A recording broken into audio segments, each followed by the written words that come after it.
வணக்கம் நண்பர்களே. இன்றைக்கி நம்ம கர்நாடகா மாநிலம் மைசூரில் இருந்த ஏஷியன் பெயிண்ட் ஏற்றிட்டு டோரோட்டன் போகிறதுக்காக ஒரு லோடு ஏற்றிருந்தோங்க. அது 24 டன்னு தான் ஏற்றிருந்தோம். ஸோ அதனால் இன்னும் ஒரு 6 டன்னு நம்ம வண்டியில் இடம் இருக்குது அப்படிங்கிறதுனால தேங்காய் லோடு பாட் லோடு ஏற்றுறதுக்காக வந்திருந்தோம். இங்கே மைசூர் பக்கத்தில் அரிசிகரைங்கிற இடத்துல தாங்க இப்போ இந்த வீடியோ எடுத்து போட்டிருக்கேன். பெயிண்ட் எதனால நான் வீடியோ அட்டாச் பண்ணலை அப்படின்னா உள்ள ஃபோன் அலோடு கிடையாது, அதனால் பெயிண்ட்டு எடுக்க முடியல. இப்போ நம்ம பார்த்திங்கன்னா தேங்காய் எப்படி பிரிச்சுட்ருக்காங்கன்ட்டு பார்ப்போம். தேங்காய் குவாலிட்டி வைஸாக ஃபஸ்ட்டு செகண்டு பிரித்து இந்த மாதிரி ஒவ்வொரு ரேம்ப்லேயும் போட்டுடுறாங்க. இந்த தேங்காவை தான் நம்ம இப்போ ஏற்ற போகிறோங்க. அரிசிகரை மார்க்கெட்டு அப்படி அங்கேருந்து மீரட் மார்க்கெட்டுக்கு நம்ம ஏற்றுறோம். இப்போ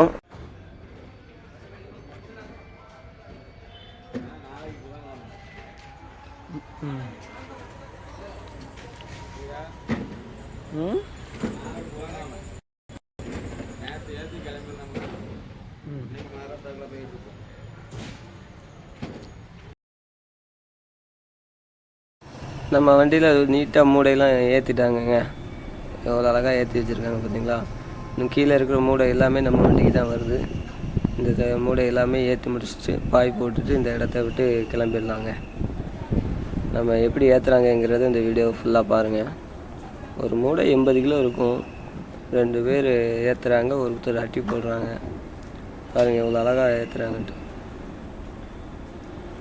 போல் அடிக்கிருக்காங்களா, அவங்க ப்ரொஃபஷ்னல்னால் கரெக்டாக இருக்காங்க. வெயிட்டாக இருக்கும் அப்படின்ட்டுலாம் எதுவுமே பார்க்காம மாற்றி மாற்றி இவர் ஒரு மூடை அவர் ஒரு மூடைன்ட்டு அந்த ரேம்பில் தூக்கி தூக்கி போடுறாங்க. ஒரு மூடையில் 100 தேங்காய் இருக்குமா, அதாவது ஃபஸ்ட்டு குவாலிட்டி தேங்காய் இது. இந்த இடம் தான் நம்ம இப்போ போகிறோம். இதுதான் சோலாப்பூர், சித்ரதுர்கா சோலாப்பூர் பைபாஸுங்க. ரோடு காலியாக இருந்துச்சு. இன்றைக்கி கொஞ்சம் மேகமூட்டமாக இருந்துச்சு. கிளைமேட்டும் வண்டி ஓட்டுறதுக்கு நல்லாவே இருந்துச்சு. அதனால் அப்படியே பொறுமையாக போயிட்டுருக்காங்க.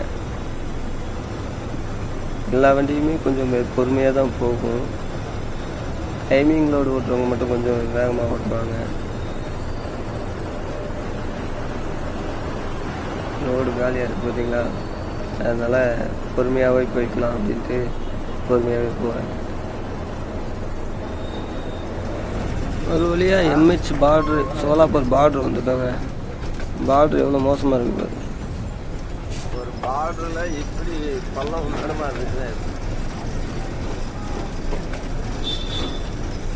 எவ்வளோ ஸ்பீடாக வரக்கூடாதுன்ட்டே அப்படியே. இன்றைக்கி டிராஃபிக் கொஞ்சம் அதிகமாக இருந்துச்சு. 2 லைன் இருந்துச்சு. அதில் ஒரு லைனில் நின்றுக்கிட்டோம். சோலாப்பூரில் எடை போட்டுட்டு தான் நம்ம அந்த பக்கம் கிராஸ் பண்ண முடியும். ஸோ அதனால் எது கம்மியாக இருக்கோ அந்த லைனில் நம்ம நின்றுக்கலாம் அப்படின்ட்டு 2வது லைனில் நின்றுக்கிட்டோங்க. ஒரு லைனா 2 லைனா?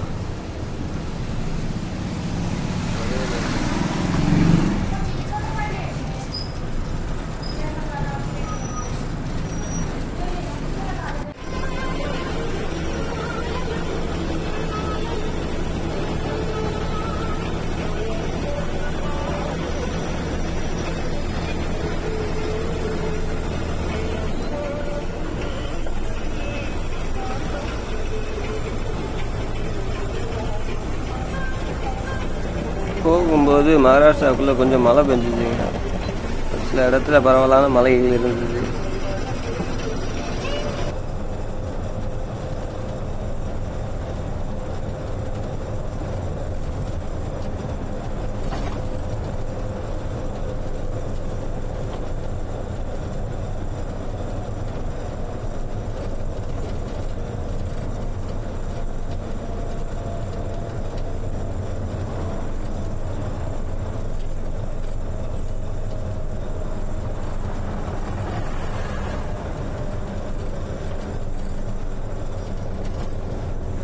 இது இன்டூர் ரோடு, நம்ம இன்டூர் போகிற ரோடு.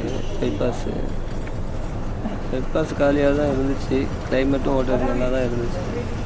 அதனால் அப்படியே பொறுமையாக ஒரு வீடியோ போட்டுக்கிட்டே போகலாம் அப்படின்ட்டு ஒரு வீடியோ எடுத்தாங்க. நல்லா இருக்குல்ல, தனியாக அப்படி பொறுமையாக போகிறது. ஹைவேஸில் ஓட்டும்போது அப்படியே பாட்டு கேட்டுட்டு பொறுமையாக போகிறது ஒரு தனி சுகம் தாங்க.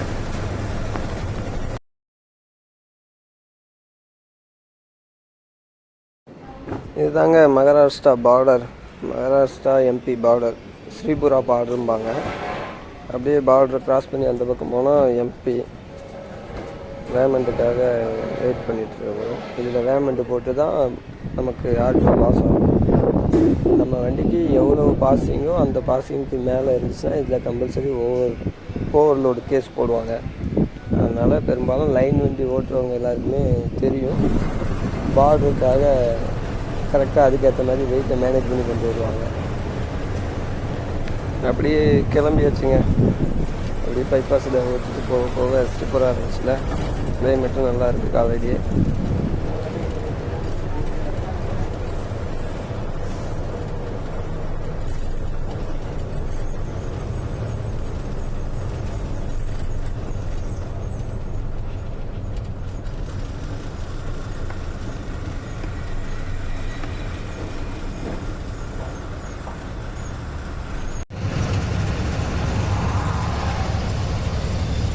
இங்கெல்லாம் பைபாஸில் ஸ்பீடு பிரேக்கர் போட்டிருக்காங்க பாருங்கள். நைட் நேரத்தில் தெரியாதவங்களாம் வந்தாச்சுன்னு வைங்க, அவ்வளோதான், விட்டுட்டு அப்படியே போயிடுவாங்க. போனால் ஏதாட்டு பிடிங்கிச்சுன்னா திருப்பி ரோட்டில் நம்ம தான் நிற்கணும். கொஞ்சம் கவனமாக ஓட்டணும் முடியுங்க. ஒரு வழியாக டெல்லி பைபாஸ் ஏரியாச்சுங்க. இது ஒரு 400 கிலோமீட்டர். அதாவது கோட்டாவில் ஏறணும் அப்படின்னா, ராஜஸ்தான் கோட்டாவில் நம்ம வந்து எக்ஸ்பிரஸ்வே, மும்பை டெல்லி எக்ஸ்பிரஸ்வே ஏறணும் அப்படின்னா நேராக 400 கிலோமீட்டர் ஒரே ரோடு தான். இது 2 வீலரும் வராது, ஆட்டோவும் வராது. Only heavy vehicle and car, bus இது மட்டும்தான் வரும். அதனால் இந்த 2 லைனில் தான் நம்ம போகணும். லெஃப்ட் சைடில் இருக்கிற லைனும் அதுக்கு ஓவர்டேக் பண்ணணும்னா ரைட் சைடில் ஒரு லைன் ஏறிக்கலாம், திருப்பி லெஃப்ட் சைடு வரணும். இதுதான் நம்மளுக்கு. ஒரு வழியாக மீரட் மார்க்கெட் வந்தாச்சுங்க. மார்க்கெட்டில் இறக்கிறதுக்காக நிப்பாட்டி இருக்கிறோம். மார்க்கெட் காலையிலேயே நல்லா சூடு பிடிக்குது. இந்த க்ரௌடெல்லாம் குறைஞ்ச பிறகு தான் நமக்கு லோடு இறக்குன்னு சொல்லிட்டாங்க. வண்டி அப்படியே ஓரமாக நிப்பாட்டுங்க அப்படின்ட்டாங்க. காலையிலேயே மார்க்கெட்டில் உள்ள க்ரௌடு எல்லாம் குறைஞ்ச பிறகு நமக்கு லோடு இறக்குவாங்க. எப்படி நெருக்கி விட்ருக்காங்க பாருங்கள். இந்த மார்க்கெட்டை பொறுத்த வரைக்கும் பெரும்பாலும் தள்ளு வண்டியில் தாங்க நிறைய பேர் வியாபாரம் பார்க்குறாங்க. கடைலாம் கிடையாது. கடையில் மொத்த ஹோல்சேல் வியாபாரத்தை வாங்கிட்டு வந்து இந்த மாதிரி தள்ளு வண்டியில் போட்டுக்கிட்டு வியாபாரம் பண்ணுறாங்க. ஏதோ அவங்களுக்கு ஒரு என்ன சொல்கிறது, ரெண்ட்டு கிடையாது. விற்கிற வரைக்கும் விற்றுட்டு ஈவினிங் என்ன பண்ணுறாங்கன்னா எல்லாத்தையும் தூக்கி குப்பையில் போட்டு போயிடுறாங்க. கிளம்பியாச்சு ஹரித்வார் தாண்டி டொரண்டோ பெயிண்ட் இறக்க வந்துட்டோம். பெயிண்ட்டும் ஒரு வழியாக இறக்கிட்டு பார்த்தீங்கன்னா பெயிண்ட் இறக்குறதுக்கு தான் கொஞ்சம் லேட் பண்ணாங்க. ஒவ்வொன்றையாக செக் பண்ணி அதை ஸ்கேன் பண்ணி என்ட்ரி பண்ணி தான் இறக்குவோன்ட்டு பாயிண்டில் வந்து பாட்டி பேலட்டில் ஒன்றையாக மாற்றுறாங்க.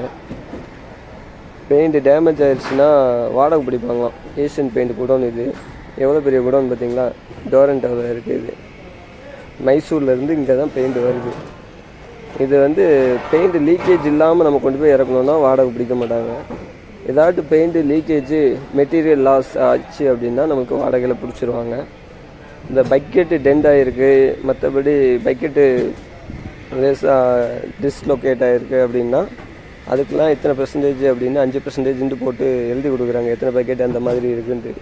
அதுக்கெலாம் வாடகை பிடிக்க மாட்டேங்கிறாங்க. பட்டு அது பெயிண்ட் லாஸ் ஆனால் மட்டும் கம்பல்சரி வாடகை பிடிக்கிறாங்க. ஒரு வழியாக லோடு இறக்க நிப்பாட்டியாச்சு.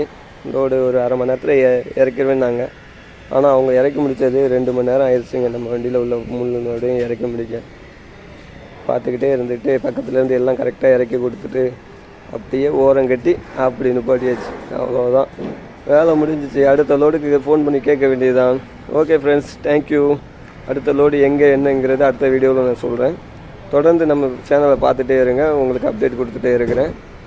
நம்ம சேனலுக்கு புதுசாக பார்க்குறீங்கன்னா சப்ஸ்கிரைப் பண்ணிடுங்க மறக்காமல். Thank you friends.